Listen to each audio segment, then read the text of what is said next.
Hey everybody, Tag Life Done Free. Hey, I know it's been a little bit since I've done a Starve the Beast video, so we're going to knock one out today. And we're going to talk about is the Great Resignation.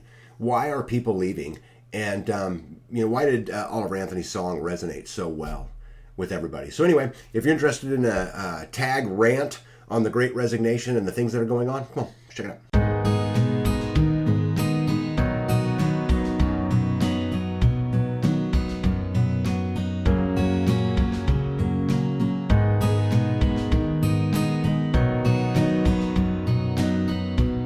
So people all over the globe have been leaving their employment and choosing a different path. They've referred to it as the Great Resignation, the Quiet Quit, the Big Quit, and others. My friend Bobby Spags calls it the Great Unplugging. See, the powers that be want each of us. They want you and me to be both poor, in debt, and subservient. Remember when Mike Tyson once said that everybody has a plan until they get punched in the mouth? See, the government has a plan, but I'll tell you, there are many things that don't go according to plan. Oliver Anthony's new song, Rich Men North of Richmond, is a great example of this.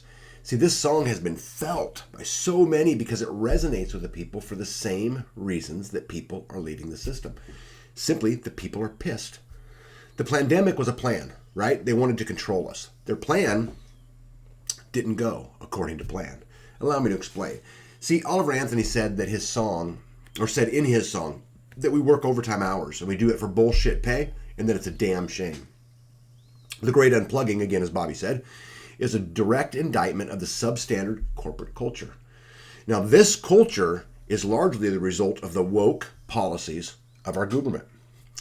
It used to be that the fear of the unknown was so much scarier than someone's current work environment, right? That the fear of the unknown, we would just put up with it's just fine, and maybe even a toxic work environment, right? We would put up with it because of that fear was so scary. During the lockdown, see, people had control of their lives, right? More control. And so COVID taught us some good things, right? They worked less. They had more time to be what they call an idler, right? More time to do the things that gave them purpose. See, the powers want you and me scared. Right? The constant barrage of fear that we've seen in every mainstream media outlet creates anxiety and stress. It also, though, numbs people. Right? We talked about the fear of the unknown in leaving your career. Fear is something we deal with every single day now. Right? And this fear, it forces us. Right? And it also, because then of the lockdowns, it gave us time to completely reevaluate everything in our lives, to include our work life. See, according to the government's own data, 40% of the workforce today would love to find a new life away from corporate politics. According to Monster.com, 94% of the people surveyed want to find more purpose in their lives. Korn Ferry recently put out a document that said over 90% of employers report not being able to fill the positions they need. I don't know about you guys, but where I live here, there are help wanted signs everywhere. There are options everywhere, and yet people just simply don't want them. This is a self-fulfilling prophecy. Right? As people leave, the ones left behind are expected to do more. There's an old story about a cart that I'd like to share with you guys. And I don't remember who told me this, but I had read it somewhere or someone told me, and it just resonates with me today and in reference to what we're talking about. So in any healthy society, there's going to be, 9 people pulling the cart for every one person in the cart, right? And this one person that's in the cart is the deserving needy. And we have plenty of those, and they should ride in the cart. Right? But what happens as time wears on, people start to figure out, well, heck, why do I need to pull the cart when I can just ride? Right? And then there's 8. And then another one, and then there's 7 and 6 and 5 and 4. And eventually, the few people that are left pulling the cart just throw their hands in the air and they say, I'm done. It's time for you to walk home. This resignation really began in April of 2021. I don't know if you remember back then or not, but over 4 million people left their jobs during that month.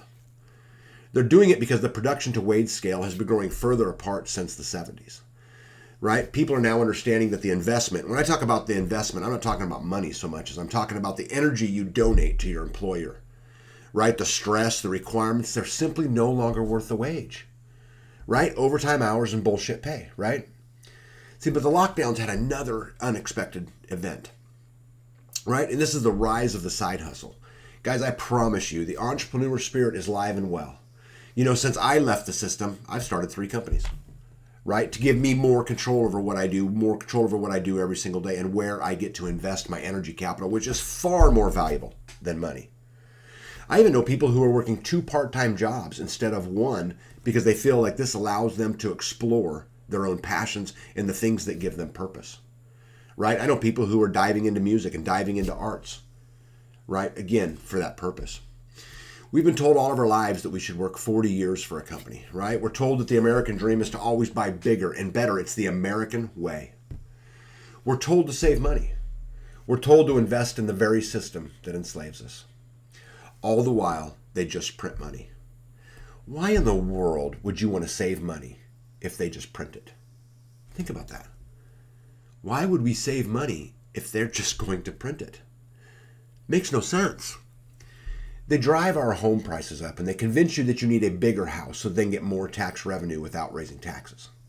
This is a big deal. You know the average person stays in their house 7 years? That means every 7 years they're taking out a new mortgage. You'll never own anything. And through inflation, they get even more taxes, right? They bombard us with things like pandemics, aliens, wars, right? Hoping to get you to spend more. Isn't it crazy that the world just came out to talk about the proof of aliens, and it got really no coverage, right? I mean, could you imagine what would happen back in the 40s and the 50s? You know, they called it the greatest generation ever, but if the Epstein story would have come out? Guys, they don't care about you, and they know that you will work yourself to the bone trying to keep up with the media's version of success, right? And they've done this a lot of ways, right? I mean, think about the ideal view of what a woman is, right? What do you see on TV? Is that really what a woman is? Or even in the course of a male, right? Toxic masculinity, right? They drive the narrative, right? They know that if they drive this message, they'll get you to do more, right? Because of this, prototype of what a woman is, what a male is, you will go out there and spend an ungodly amount of money on all of these potions and all of these things so that you can be that definition. The corporate world prioritizes profit over culture. Wokeness and political correctness have created a divide that unfortunately I don't think will ever heal. People are tired, they're scared, and they're burned out. As I mentioned to you before, the government gave everybody an opportunity to rethink their purpose. They didn't do this. This was not part of their plan. In fact, they didn't think this was going to happen at all, I can assure you. Right? The days of people working for jobs they hate are changing. I've heard many people say things like, I don't know what I want, but I know this is not it. Right? Again, it did not go according to plan. Minimum wage, which, I don't want to derail my video today, but you want to fix minimum wage? Get rid of it. Make McDonald's and make, Burger King compete. Make them compete for the best employees. Did you guys know that the minimum wage is $7.25 an hour, and it has been that since 2009? This is the longest time without a raise since minimum wage was introduced. If wages don't rise with inflation, it's a pay cut. It's a demotion. Guys, I want you to think about your personal situation. Has your wages rose at the rate of inflation? If the answer is no, you've been demoted, right? They care less and less about you. The gap is getting bigger and bigger. People used to view work as a means to an end. The problem is the juice is just no longer worth the squeeze. We used to define ourselves by work. I know I did, right? But I think our BS tolerance is changing. People are tired and they're pissed. The powers thought that they could just simply inflate their debt away, right, through inflation. They thought that they could drive more tax dollars through it. They didn't count on you saying no. They didn't count on people leaving the system and just not coming back. This is starving the beast, guys. This is peaceful civil disobedience. The great resignation is a market correction, right? Nothing more, nothing less. It's a labor market correction. The days of employers and governments taking advantage of their people are no longer going unchallenged. Guys, I personally am a participant in the great unplugging, right? I took my investment, I took my energy, I took my toys, and I went home in search of a better life. I chose the scary unknown over the stressful, anxiety-filled safety that I once knew. I used to tell my employees for many, many years, to work on it, not for it. right? Work on the company. Don't work for the company, right? I asked them to work long hours. I asked them to put the company first. And I have to tell you guys, I'm ashamed I didn't see it sooner. I'm ashamed that I participated in the blunder. The powers that be, they think they are so smart. They think their plan will work and that it will just, all of us, you and me, that we're just going to fall in line.